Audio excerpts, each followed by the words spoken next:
Everybody ready? Good morning. I'm Hampden District Attorney Anthony Gulluni. I'm joined by a number of partners in law enforcement, and I'll allow them to introduce themselves, starting at my far right, please. Detective Lieutenant Sean Mark, Massachusetts State Police, assigned to the District Attorney's Office. Detective Lieutenant William Loizon, the Massachusetts State Police, Commonwealth Interstate Narcotics Reduction Enforcement Team. Detective Captain Stephen McCarthy, Homeland Security. Major Joseph King, Mass State Police, Homeland Security. Lieutenant Colonel Dermot Quinn, Mass State Police. Commissioner Cheryl Clafford, Springfield Police Department. Captain Brian Keenan, Springfield Police Narcotics Bureau. Thank you. I am introducing to the press a conclusion of an investigation that involved months of work and diligence by members of the Springfield Police Department, Massachusetts State Police, and Hampden District Attorney's Office. I thank them for their hard work, and essentially the facts of the investigation, which was complicated and lengthy, involved, again, to be particular, the Massachusetts State Police Commonwealth Interstate Narcotics Reduction Enforcement Team, which in many ways initiated this investigation, the Hampden County Narcotics Task Force, which works through and by my office, the Springfield Police Department, Chicopee Police Department, Westfield Police Department, Holyoke Police Department, Hampden County Sheriff's Office, and other organizations. But the primary members of this organization that were the focal point of the investigation were Jonathan Acevedo, Jean Carlos Rios Rivera, and Jonathan Rivera, all of whom were arrested over the last 2 or so weeks. The focal point individually was Jonathan Acevedo. Mr. Acevedo had a number of open cases in the court system that I'll discuss in more detail as I go forward. He was otherwise known as Plainfield Johnny.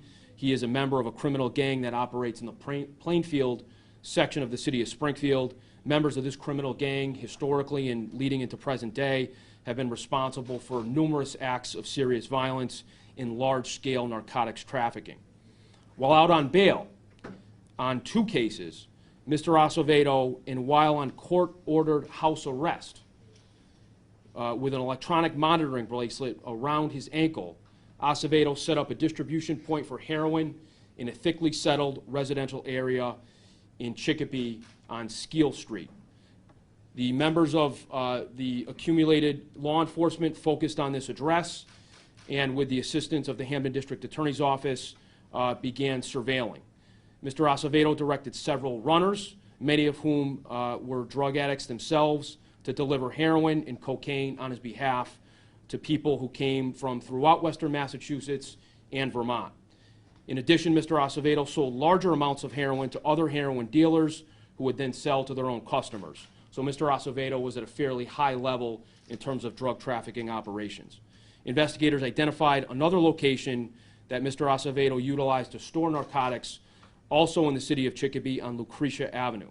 On August 31st, 2019, investigators executed a search warrant at the aforementioned Skeel Street address and Lucretia Avenue locations in Chicopee.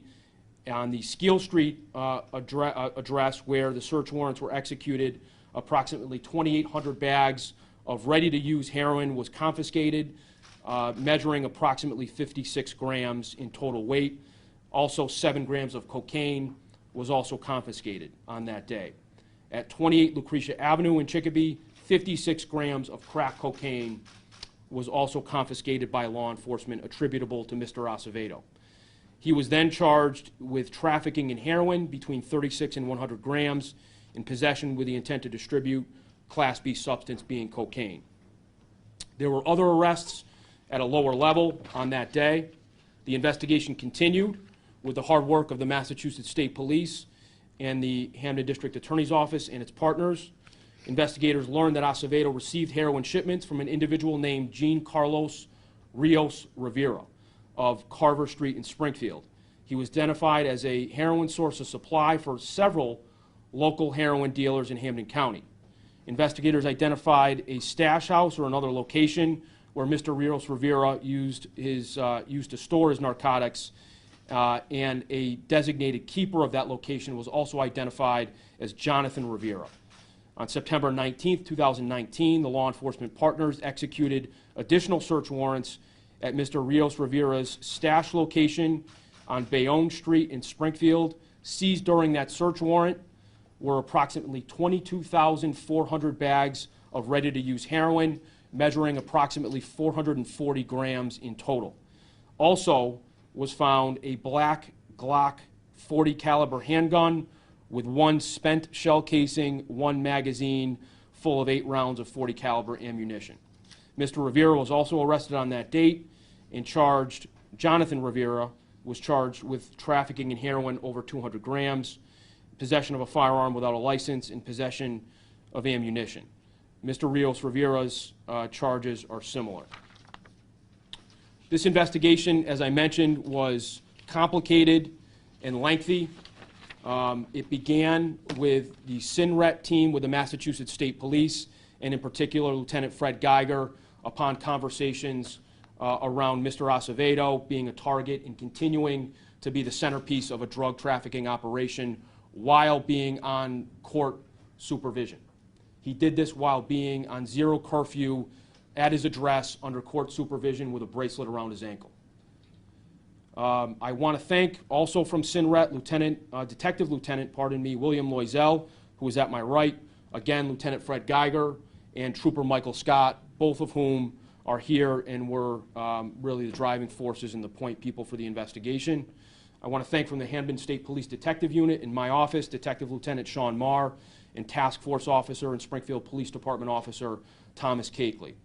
I also want to thank from the Hampden District Attorney's Office, Assistant District Attorney Carrie Beatty, who was instrumental to the work in this investigation and gaining judicial authority to continue this investigation and do much of the work that resulted in the significant arrests.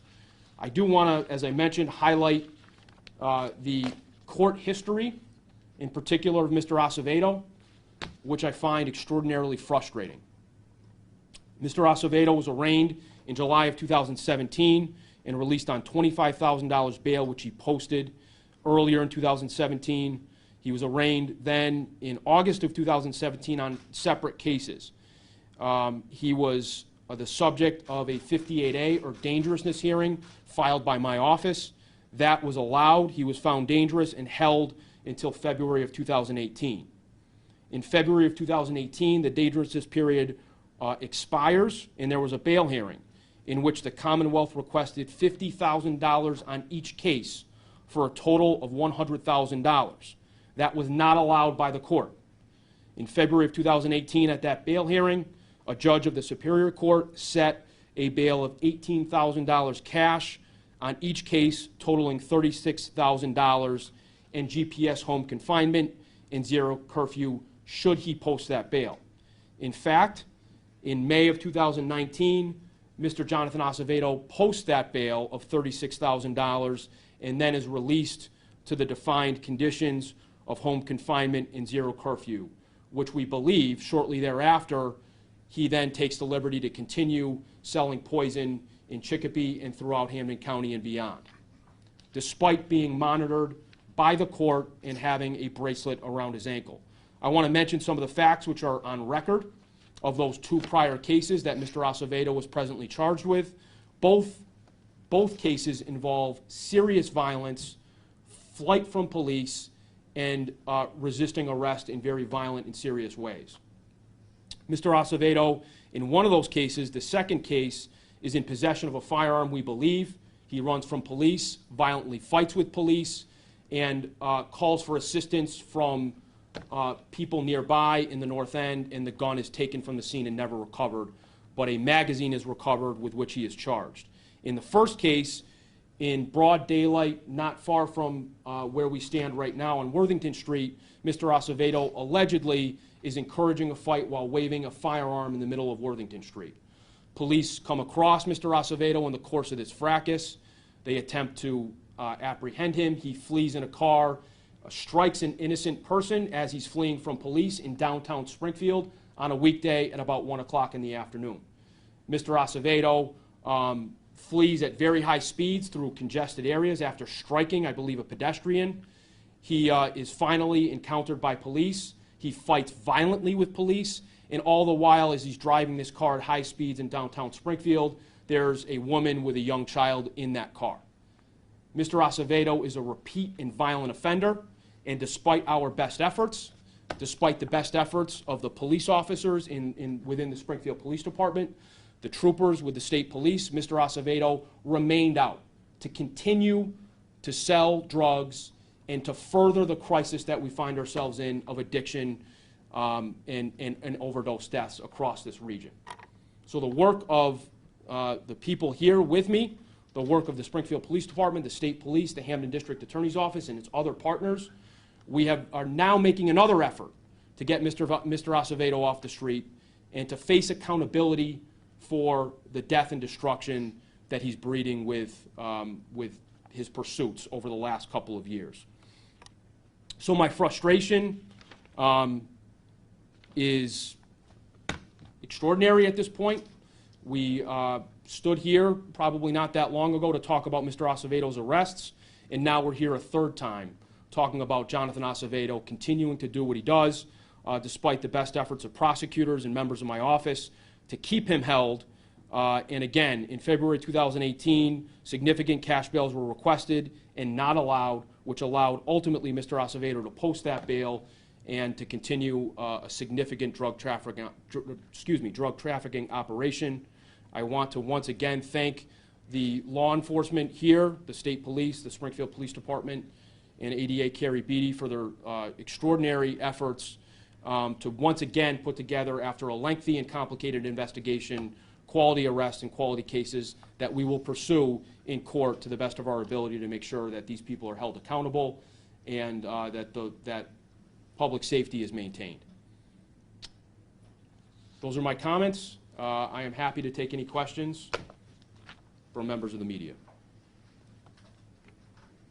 You repeatedly described this investigation as complicated. Could you describe what complicated means? Well, the coordination across the various agencies and law enforcement often comes with complications and coordination. But I think I'm at liberty to say that judicial authorization was granted for electronic wire surveillance, Patrick, which forms the basis of a lot of the evidence in this case. But beyond that, more traditional means of surveillance and investigation were used that involves probably hundreds of man-hours in terms of surveillance, work putting together affidavits. So it was truly a lengthy and again, complicated investigation that was productive.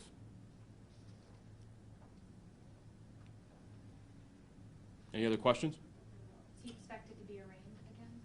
Mr. Acevedo was arraigned in early September. He's held on bail revocations motions that were filed by my office and high cash bail amounts. We can provide that information more specifically afterwards. Mr. Lydon will have that information. But Mr. Acevedo is now held without right to bail for 120 days starting near the beginning of this month. Our efforts, of course, will be to make sure that he is held until his case is disposed of.